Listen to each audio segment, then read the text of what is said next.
Friends, welcome to my channel. பிரபஞ்சத்தோட செல்ல பிள்ளைகள் எல்லோருக்குமே அன்பான வணக்கம். எல்லாருமே எப்படி இருக்கிறீங்க? எல்லாருமே ரொம்ப நல்லா இருக்கீங்க அப்படின்னு நம்புகிறேன். சாரி, தொடர்ந்து வீடியோஸ் போட முடியல, பர்சனல் ஒர்க்ஸ்னால. நிறைய பேர் மெசேஜ் பண்ணி கேட்டிருந்தீங்க. உங்களோட எதிர்பார்ப்பை பூர்த்தி பண்ண முடியல. இருந்தாலுமே நான் அப்பப்போ வீடியோஸ் போட ட்ரை பண்ணுறேன். தேங்க்யூ. இந்த வீடியோவில் பார்த்திங்கன்னா ரொம்ப ரொம்ப ரொம்ப பவர்ஃபுல்லான மோட்டிவேஷ்னலான மேரேஜ் சக்ஸஸ் ஸ்டோரி தான் பார்க்க போகிறோம். அதாவது love cum arrange success story தான் இது. ஸோ ரொம்பவே மோட்டிவேஷ்னலாக இருக்கும். லவ்வை விட ஒரு பெரிய சக்தி இந்த உலகத்திலே கிடையாது. உண்மையான அன்பு எப்பேற்பட்ட சூழ்நிலையுமே முறியடித்து நமக்கான சக்ஸஸை கொடுக்கும் அப்படிங்கிற நம்பிக்கை இந்த சக்ஸஸ் ஸ்டோரி உங்களுக்கு காட்டும். ஸோ வீடியோவை கடைசி வரைக்கும் பாருங்கள். இது வரைக்கும் நம்ம சேனல் சப்ஸ்கிரைப் பண்ணாதவங்க சப்ஸ்கிரைப் பண்ணிக்கோங்க. பக்கத்தில் இருக்க பெல் ஐக்கான் கிளிக் பண்ணிக்கோங்க. அப்போ தான் நான் போகிற எல்லா வீடியோஸும் உங்களுக்கு நோட்டிஃபிகேஷனில் வரும். நம்ம சேனல் சார்பாக நான் பர்சனல் ஃபோன் கவுன்சிலிங் கொடுத்துட்ருக்கேன். அது மட்டும் இல்லாமல் எல்லா கோலுக்கும் உண்டான ஒர்க் ஷாப்ஸும் கண்டக்ட் பண்ணிகிட்ருக்கேன். ஸோ யாருக்கெல்லாம் இன்ட்ரெஸ்ட் இருக்கோ எனக்கு வாட்ஸ்அப்பில் மெசேஜ் பண்ணுங்கள், நான் டீட்டெயில் ஷேர் பண்ணுறேன். இங்கே நிறைய பேர் பார்த்திங்கன்னா அவங்கவுங்களுக்கான அன்பை அட்ராக்ட் பண்ணுறதுக்காக மேனிஃபெஸ்ட் பண்ணிகிட்ருக்கீங்க. மெயினாக பார்த்திங்கன்னா நிறைய பேர் பெற்றோர்கள் சம்மதத்தோட மேரேஜ் நடக்கணுங்கிறதுக்காகவும் மேனிஃபெஸ்ட் பண்ணிகிட்ருக்கீங்க. ஸோ அப்படி மேனிஃபெஸ்ட் பண்ணும்போது கண்டிப்பாக நிறையா சேலஞ்சஸ் உங்கள் லைஃப்பில் வரும். ஏன் அப்படின்னா இங்கே எல்லாருமே வேறு வேறு எனர்ஜியில் இருக்கோம். எல்லாருமே ஒரே மாதிரி இருக்கிறது கிடையாது. ஸோ நல்லா ஒரு விஷயத்தை புரிஞ்சுக்கோங்க. இங்கே நம்ம மேனிஃபெஸ்ட் பண்ணுறது நமக்கான ஸ்பெசிஃபிக் பர்சனையோ இல்லை நம்மளை சுற்றி இருக்கிற பர்சன்ஸையோ நம்பி நம்ம மேனிஃபெஸ்டேஷனில் இறங்கலை. நம்ம மேனிஃபெஸ்ட் பண்ணும்போது நம்ம முழுசாக நம்ப வேண்டியது யூனிவர்ஸை மட்டும்தான். அதாவது யூனிவர்ஸ் மிராக்கிள் பண்ணி நமக்கு சக்ஸஸை கொடுப்பாங்கங்கிறத மட்டும்தான் நம்பணும். அதனால தான் நம்ம ஸ்பெசிஃபிக் பர்சன் நமக்கு ஆப்போசிட்டாக பேசினா கூட நமக்கு கண்டுக்கக்கூடாது. நம்மளுடைய எண்ணம் முழுக்க யூனிவர்ஸ் மேலே இருக்கணும். யூனிவர்ஸை முழுசாக நம்பணும் அப்படின்னா அவங்க நமக்கு சக்ஸஸ் கொடுப்பாங்கன்னு சொல்லி தான் இங்கே கான்செப்டே. ஸோ நீங்கள் யூனிவர்ஸை நம்பி உங்களுக்கு என்ன தேவையோ அதை மேனிஃபெஸ்ட் பண்ணும்போது உங்கள் வாழ்க்கையில் உங்களுக்கு தேவையானதை நீங்கள் ஈர்க்க முடியும். ஸோ ஏதாவது ஒரு சேலஞ்ச் வருது அப்படின்னா அந்த பர்சன் மேலே கோவப்படுறது, இல்லை சுற்றி இருக்கிறவங்க ஏதாவது லோவாக பேசிட்டாங்கன்னா அதை நினச்சி ஃபீல் பண்ணுறதுன்னு சொல்லி உங்கள் எனர்ஜியை வேஸ்ட் பண்ணாதீங்க. யூனிவர்ஸ் நீங்கள் இருக்கீங்க, நான் உங்களை நம்பி தான் இங்கே மேனிஃபெஸ்டேஷனில் இறங்கினேன். ஸோ எனக்கான மிராக்கிளை நீங்கள் பண்ணுங்கன்னு சொல்லி நீங்கள் யூனிவர்ஸை நம்பினீங்கன்னா தான் அங்கே மிராக்கிள் நடக்கும். சுற்றி இருக்கிற பர்சன்ஸ்க்கு எனர்ஜி கொடுத்துட்டு அதையே நினச்சி அழுதுட்டு நம்ம லோவாக இருக்கும்போது பார்த்திங்கன்னா நம்மளோட எனர்ஜி குறைய ஆரம்பிக்கும். ஸோ அப்போ என்ன ஆகும்? யூனிவர்ஸ் மேலே இருக்கிற நம்பிக்கை குறைய ஆரம்பிக்கும். ஒரு கட்டத்தில் நம்ம புலம்ப ஆரம்பிச்சிருவோம், ஸ்ட்ரெஸ் ஆயிரும். ஸோ அதெல்லாமே அவாய்ட் பண்ணிவிட்டு உங்களுடைய லவ்வையும் யூனிவர்ஸை மட்டுமே நம்புறீங்க அப்படின்னா கண்டிப்பாக மிராக்கிள் நடக்கும். ஸோ அதை நல்ல மைண்டில் வச்சுக்கோங்க. இங்கே நீங்கள் உங்கள் லவ்வை நம்பி தான் மேனிஃபெஸ்டேஷனில் இறங்குறீங்க. உலகத்திலே மிக சிறந்த ஆயுதம் அன்பு தான். அந்த அன்பு கண்டிப்பாக மிராக்கிள் பண்ணும். அதை பொறுமையோட யூனிவர்ஸ் மேலே இருக்கிற நம்பிக்கையோடு நீங்கள் இருக்கீங்க அப்படின்னா கண்டிப்பாக உங்களுக்கான அன்பு உங்களுக்கான வெற்றியை கொண்டு கொடுக்கும். இன்றைக்கி நான் சொல்ல போகிற சக்ஸஸ் ஸ்டோரி பார்த்திங்கன்னா ஜாதி, வயது எல்லாத்தையுமே கடந்து அற்புதமாக மேரேஜ் பண்ணியிருக்கிறேன் நம்ம சகோதரி ஒருத்தவங்களோட சக்ஸஸ் ஸ்டோரி தான் நான் சொல்ல போகிறேன். ஸோ இவங்க பார்த்திங்கன்னா இவங்களை லவ் பண்ணுற பையனை விட கொஞ்சம் பெரிய பொண்ணு. இங்கே உங்களுக்கு இது தப்பாக கூட தோணலாம். ஆனால் என்னை சுற்றி பார்த்திங்கன்னா இந்த மாதிரி மேரேஜ் பண்ணி நல்லா இருக்கிற கப்புள்ஸ் நான் நிறையா பேர் பார்த்துருக்கேன். என் ஃப்ரெண்ட்ஸ்லையுமே பார்த்திங்கன்னா அவங்க அவங்கள விட வயசில் சின்ன பையனை கூட கல்யாணம் பண்ணி நல்லா தான் இருக்காங்க. ஸோ அது எனக்கு தப்பாக தெரிஞ்சது கிடையாது. ஸோ அது அவங்கவுங்களுடைய கண்ணோட்டத்தை பொறுத்தது. ஸோ இதை நம்ம யாருமே இங்கே தப்பு சொல்ல முடியாது. ஸோ அதனால் நானுமே அவங்களுக்கு சப்போர்ட் பண்ணேன். அது ஒன்றும் பிரச்சனை இல்லை. நீங்கள் ரெண்டு பேருமே நல்ல அண்டர்ஸ்டாண்டிங்கில் இருக்கீங்க, உங்களுக்குள்ளே ஒரு நல்ல பாண்டிங் இருக்குது அப்படின்னா நீங்கள் கண்டிப்பாக மேனிஃபெஸ்ட் பண்ணலாம். ஸோ அதுக்குன்னு ஒரு சைக்காலஜி இருக்குது, அதை அப்ளை பண்ணுங்கன்னு நான் ஃபஸ்ட்டே அவங்களுக்கு வார்னிங் கொடுத்துருந்தேன். அவங்க சொன்னாங்க, இல்லை எங்களுக்குள்ள நல்ல பாண்டிங் இருக்குது, ஏஜ் கேப் இருந்தாலுமே நாங்கள் ரொம்ப ஸ்ட்ராங்காக தான் இருக்கோம் அப்படிங்கிற மாதிரி அவங்க சொன்னாங்க. ஸோ அந்த பையன் வீட்டில் பார்த்திங்கன்னா ஓகே தான், அவங்க அம்மா அப்பாவுக்கு எல்லாத்துக்குமே ஓகே தான். இவங்க கேஸ்ட்டு வேறு இருந்தாலுமே அவங்க அம்மா அப்பா ஓகேப்பா நீ லவ் பண்ணிட்ட அதனால் ஓகே அப்படிங்கிற மாதிரி சொல்லிட்டாங்க. ஆனால் இந்த பொண்ணு வீட்டில் என்ன பிரச்சனைன்னு பார்த்திங்கன்னா இவங்களோட அக்கா ஆல்ரெடி வேறு ஒருத்தவங்களை கல்யாணம் பண்ணி வேறு கேஸ்ட்டில் கல்யாணம் பண்ணிட்டாங்க. லவ் மேரேஜ் தான் அவங்களதும். ஸோ அப்படி இருக்கும்போது இவங்க அம்மா இவங்களை பிளாக்மெயில் பண்ணிகிட்டே இருந்தாங்க. அக்கா தான் அப்படி போய் கல்யாணம் பண்ணிட்டா, நீயும் இந்த மாதிரி பண்ணுற அப்படின்னா நம்மளை யாருமே மதிக்க மாட்டாங்க, யாருமே நம்ம வீட்டுக்கு வர மாட்டாங்க, அதுவும் ஏஜில் சின்ன பையன் வேறு சொல்கிற, எப்படி நான் கல்யாணம் பண்ணிக்கிறதுங்கிறது அவங்க சொல்லிக்கிட்டே இருந்தாங்க. ஒரு கட்டத்தில் அவங்க அம்மா சூசைட் பண்ணிக்குவேன் பிளாக்மெயிலாம் பண்ண ஆரம்பிச்சிட்டாங்க. அவங்களுக்கு நிறைய ஸ்ட்ரகிள்ஸ் இருந்தது அந்த பொண்ணுக்கு. ஆனால் அவங்க ஸ்ட்ராங்காக இருந்தாங்க. அந்த பையன் தான் வேணும் அப்படிங்கிறதுல. அந்த பையனுமே ரொம்ப ஸ்ட்ராங்காக தான் இருந்திருக்காங்க, இவங்க தான் வேணும் அப்படிங்கிறதுல. ஸோ நிறையா ஸ்ட்ரகிள்ஸ். அவங்க அம்மா டெய்லியுமே சென்டிமெண்டல் பிளாக்மெயில் பண்ண ஆரம்பிச்சிருக்காங்க. ஒரு கட்டத்துக்கு மேலே நிறையா வார்த்தைகள் யூஸ் பண்ணி அந்த பொண்ணை ஹர்ட் பண்ணவே ஆரம்பிச்சிட்டாங்க. அவங்க ரொம்ப லோவாயிட்டு அழுகுவாங்க. பெத்தம்மாவே இப்படியெல்லாம் பேசுகிறாங்க, அவங்களுக்கு என் மேலே பாசமே இல்லை அப்படி இப்படின்னு சொல்லி ரொம்ப ஒரு மாதிரி நெகட்டிவ் ஸ்டேஜ்லேயே தான் பேசுவாங்க. இவங்க வந்து நான் போய் கல்யாணம் பண்ணிக்கிட்டா கூட பரவாயில்ல, இங்கே வராதன்னு சொன்னால் கூட பரவாயில்ல, ஆனால் நீ போனேனாலே நான் தற்கொலை பண்ணிக்குவேன்னு சொல்லி மிரட்டுறாங்க. இப்படி இருக்கும்போது நான் எப்படி போய் கல்யாணம் பண்ணுறது, கண்டிப்பாக அவங்க சூசைட் பண்ணக்கூடியவங்க தான் அப்படிங்கிற மாதிரியெல்லாம் அவங்க சொல்லிக்கிட்டே இருப்பாங்க.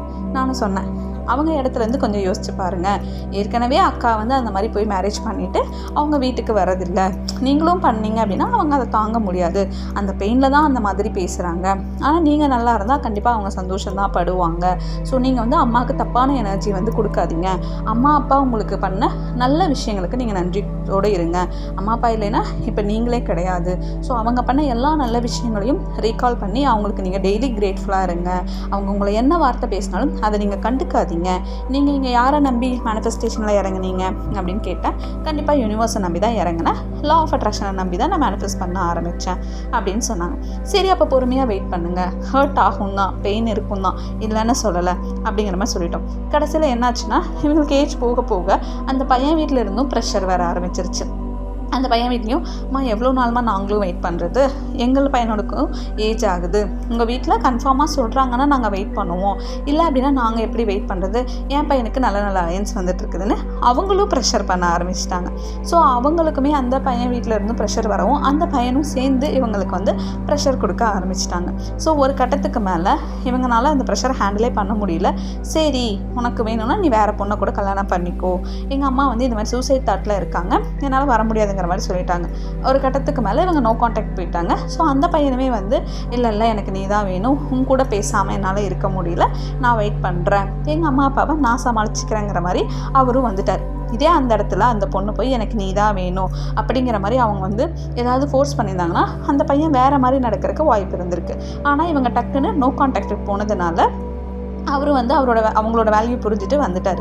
இதே மாதிரியே போயிட்டே இருக்கும். ஒரு கட்டத்தில் வந்து இந்த பொண்ணுக்கு வந்து தோணிருச்சு, ஸ்ட்ராங்காக இந்த பையனை தான் நான் மேரேஜ் பண்ண போகிறேன்னு. போய் அவங்க அம்மாவை உட்கார வச்சு பேசியிருக்காங்க. அம்மா, என்னால் அந்த பையன் இல்லாமல் இருக்க முடியாது, நீங்கள் ஏஜு ஜாதின்னு உட்காந்து பேசிகிட்டு இருக்கீங்க, ஏன்னால் வேறு யாரையுமே வந்து யோசிக்கவே முடியாதுங்கிற மாதிரி சொல்லிட்டாங்க. அவங்க அம்மாவுமே நடுவில் அலையன்ஸ் எல்லாம் பார்த்து சொல்லியிருக்காங்க, இந்த பொண்ணு வந்து முடியவே முடியாது அப்படிங்கிற மாதிரி சொல்லி கடைசியில் அவங்க வந்து சொல்லிட்டாங்க, அம்மா ஒன்றா அந்த பையனை நான் கல்யாணம் பண்ணுறேன், இல்லைன்னா நான் வேறு யாரு கூடயுமே வாழலை, நான் வந்து இங்கேயே இருந்து செத்து போய்ட்றேன். அந்த மாதிரி அவங்க பேசுகிற அளவுக்கு அவங்க வந்து ரொம்ப லோ லெவலுக்கு போயிட்டாங்க, லோ எனர்ஜிக்கு போயிட்டாங்க அவங்க அம்மா பண்ண டார்ச்சர். ஏன்னா அவங்க அம்மா அந்த அளவுக்கு அவங்கள வந்து நடத்திட்டாங்க. ஒரு கட்டத்தில் வந்து பார்த்திங்கன்னா அந்த பொண்ணுக்கு சாப்பாடு கூட போட முடியாத அளவுக்கு அவங்களுக்கு வந்து அந்த ஜாதி அந்த இதெல்லாம் வந்து அவங்கள தடுத்துருக்கு. இதை வந்து நம்ம தப்பு சொல்ல முடியாது, அவங்களோட மைண்ட் செட் அது. இருந்தாலுமே வந்து அந்த பொண்ணு மேலே இருக்கிற பாசத்தையும் தாண்டி அவங்களுக்கு அந்த ஜாதி தான் வந்து பெருசாக தெரிஞ்சிருக்கு. ஸோ இந்த பொண்ணு வந்து தெளிவாக போய் சொல்லிட்டாங்க, நான் வீட்டை விட்டு போய் கல்யாணம் பண்ணிக்கிறேன், நீங்கள் வந்து உங்களோட லைஃப்பை பார்த்துக்கோங்கன்னு சொல்லி அந்த பொண்ணு சேவிங்ஸ் பண்ணி வச்சுருந்த அமௌண்ட்லாம் கொஞ்சம் அவங்க அம்மாவுக்கு அப்பாவுக்கு கொடுத்துட்டு அந்த பொண்ணு வெளியில் வந்து கல்யாணம் பண்ணிட்டாங்க. என்னென்னா ஒரு கட்டத்துக்கு மேலே அந்த பொண்ணுனால முடியல, ரொம்ப அவங்க இது மாதிரி பண்ணவும் அவங்க ரொம்ப வெக்ஸ் ஆகிட்டாங்க. ஓகே, ஒரு வேளை அம்மா அப்பாவை இந்த மாதிரி நடக்க வைக்கிறதே நம்ம தான் இருப்போமோ அப்படிங்கிற மாதிரி சொல்லிவிட்டு அவங்க 2 வருஷம் பக்கம் வெயிட் பண்ணியிருக்காங்க. வெயிட் பண்ணிவிட்டு முடியலைங்கவும் அவங்க வெளியில் வந்துட்டாங்க. வெளியில் வந்து அந்த பையனை மேரேஜ் பண்ணிட்டாங்க. இதில் விஷயம் என்ன அப்படின்னு பார்த்தீங்கன்னா, மேரேஜ் பண்ண 1 வீக்லேயே அவங்க அம்மா அப்பா அந்த பொண்ணையும் பையனையும் ஏற்றுக்கிட்டாங்க.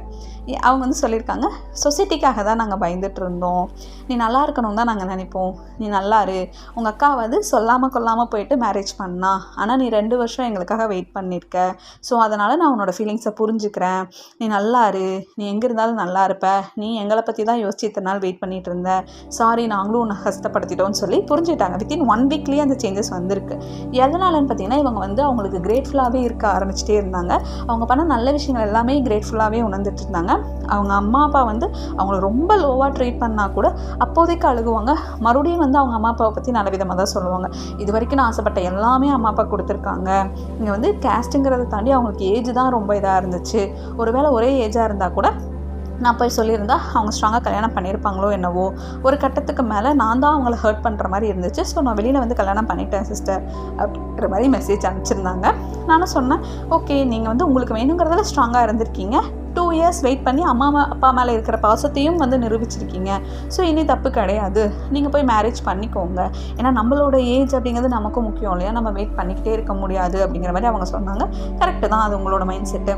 ஸோ நீங்கள் வந்து உங்கள் லவ்வை நம்பி இருந்ததுனால இப்போ அம்மா அப்பாவும் சேர்ந்து உங்களை ஆசீர்வாதம் பண்ணுற நிலைமைக்கு வந்துட்டாங்க அப்படிங்கிற மாதிரி சொன்னாங்க.